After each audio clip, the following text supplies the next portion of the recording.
Let's get straight to it. First major boss we're going to be talking about here is Yawn, the big snake. And in a normal speedrun, he's not really that much of a threat. You can run between him and the pillar, grab the mask, and be on your way out of here, like you're saying right now. But with this being a real survivor run, we need Richard's assault shotgun for bosses that's going to be coming up ahead. And in order to do that, we have to do enough damage to him. I think I played this fight a little too safely, because I could have shot Snake a couple more times, but I think I was more worried about just not getting bit and being able to see him as opposed to just taking blind shots. Also, this manual reload wasn't a good idea. I should have been keeping track of my ammunition and just did a menu reload instead. Luckily, he didn't lunge at me immediately when I was reloading, and I was able to take him out. And now we get to retrieve Richard's trusty shotgun.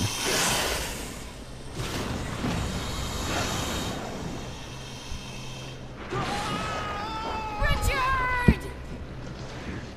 For some reason though, the snake doesn't really try and bite us. He just stands there as he lets us pick up the shotgun and just run on out the door.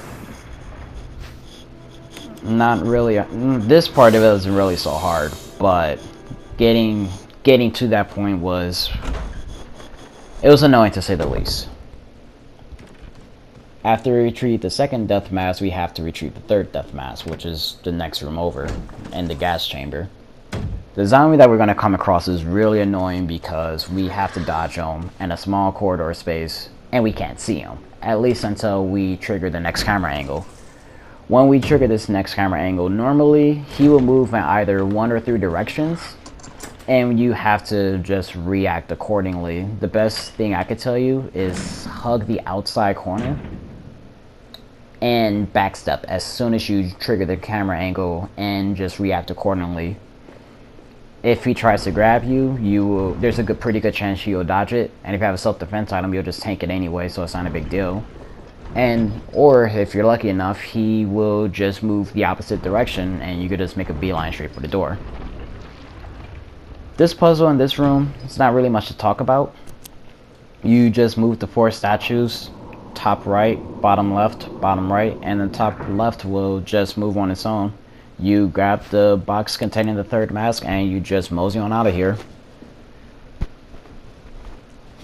If you do hit the switch without completing the puzzle, the room will get filled with poisonous gas, and you don't want that.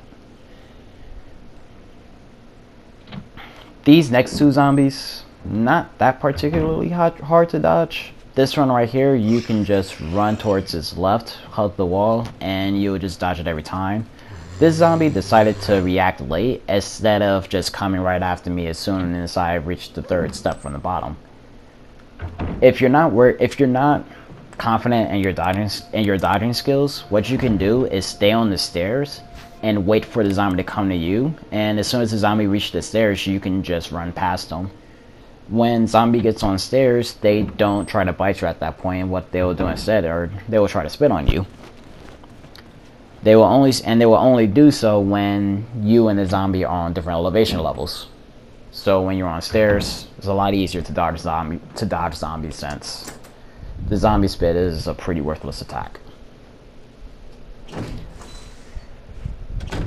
And now we're going to get the 4th and final mask. This picture, for some reason, I think I was just mashing too hard, and I accidentally changed the color twice instead of just once.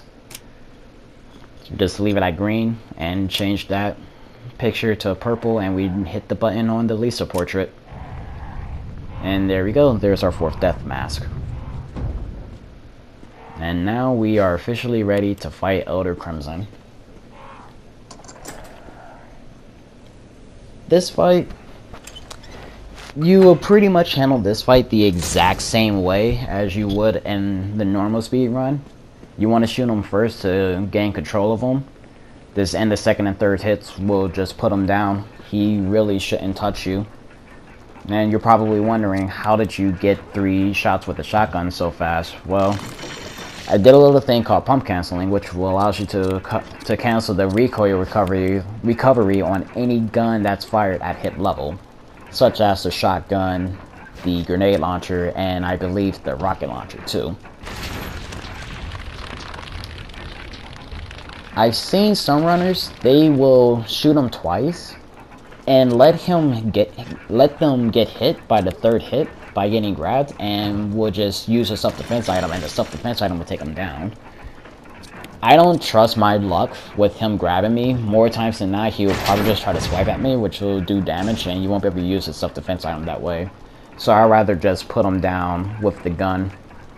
It only takes 3 shots anyway, so that leaves you with plenty of ammo for Plant 42 when you pick up some extra rounds.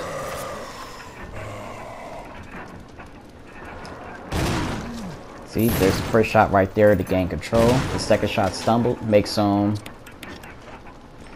in a stumble state, and the third shot puts him down. Now you're also wondering, well, how did you do that? Well, to pump cancel, all you do is you fire the gun, release the aim button, and you mash either forward or backward, either forwards or back. And that cancels the recovery on the recoil. I prefer pushing back just because it feels more comfortable. I feel more comfortable doing it, but you can hit forward. Either direction works. Basically, as long as you're moving, as long as you're not still aiming the gun and you just move, you will cancel the recoil recovery. Now that we got the fourth death map, now that we got the stone and metal object, we have to go and get the crank from the outhouse. And we go and meet the first Lisa encounter. That last zombie, you can just hit the corner, you could just hit that little area that I was standing at and just stand there. Eventually he will try and lunge at you and you just run right past him. Although that time he really didn't, he just walked past me, so I was just able to run past him, no problem.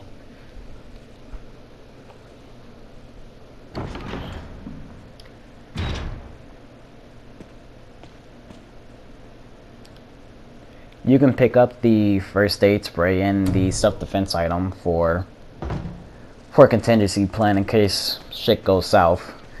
But I wouldn't recommend picking them up until after Lisa, just in case you don't waste one before you get to the guard shack.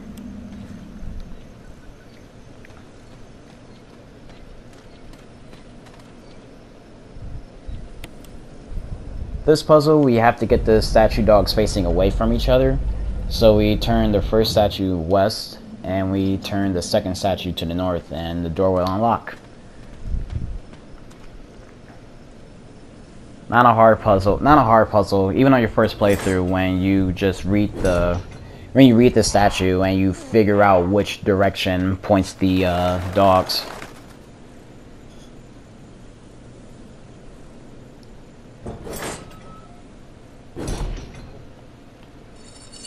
There's Lisa's moan right there as we are approaching the log cabin, or whatever it is.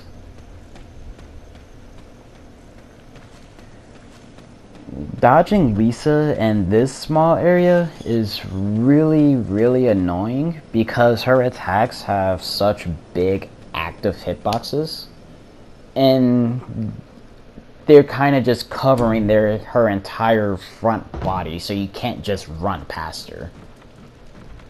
And it doesn't help that her hitboxes themselves just last forever.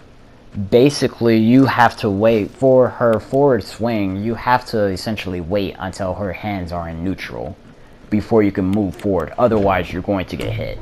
And getting hit by Lisa does a lot of damage. Just one hit alone puts you in yellow caution, sometimes orange caution, if you're unlucky. She also has another attack where she does a giant big swing that turns her 180 degrees. That attack isn't really that harder to dodge, because all you're doing at that point is you're just running past her backside since it doesn't have a hitbox. But the swing animation it's still pretty active and it's still somewhat big, but it's nowhere near as bigger as that hitbox like you just saw. That hitbox is just humongous. And you can't just stand there and wait for it to attack, because at that point she's just closing the distance and you don't have a lot of space to work with anyway. So what you have to do at that point is to run forward a little bit, then run backwards to make the attack whiff. And while she's recovering, then that's when you have your chance to run forward. That last zombie that we dodged is a little weird, because most of the times he will try and grab you, but there are some times where he has tried to spit on me when I ran past him. I think it's because at some point in that little area, you and the zombie are on different elevations. So the game will just be like, oh, okay, since you're on different elevation levels, he'll just spit at you, and you can just run past him for free. But now that we got that out of the way, just gonna head back to the outhouse. Not really much to say there, so the next video will just be me doing Plant 42 and the second Yawn fight. But until then, see you guys around.